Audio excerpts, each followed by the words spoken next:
एक गरीब किसान की शादी निहायत ही हसीन जमील औरत से हो गई।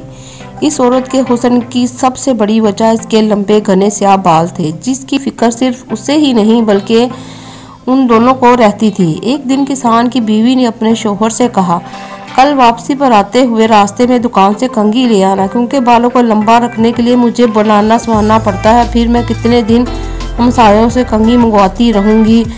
आप मेरे लिए आते हैं कंघा ले आना। गरीब किसान ने अपनी बीवी से माजत कर लिया और बोला, बेगम मेरी तो अपनी घड़ी का स्ट्रिप काफ़ी दिनों से टूटा हुआ, मेरे पास इतने पैसे नहीं हैं कि मैं इसे ठीक करवा सकूं, तो मैं भला कंघी कैसे ला सकता हूं।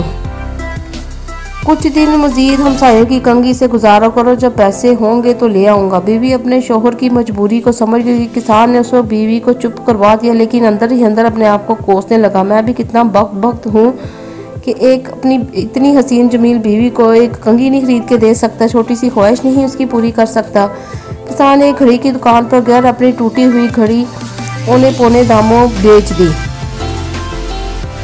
तो पौने दामों उससे मिलने वाले पैसों से एक अच्छी सी कंघी खरीदी और बड़ी राजदारी से छुपा कर घर की तरफ रवाना हुआ। उसने सोचा घर जाकर सरप्राइज दूंगा तो खुश होगी। जब मैं घर गया, उसने देखा उसकी बीवी ने अपने लंबे घने बाल कटवा दिए और मुस्कुराते हुए उसकी तरफ देख रही थी। उसने कहा कि ये क्या किया तुमने बेगम?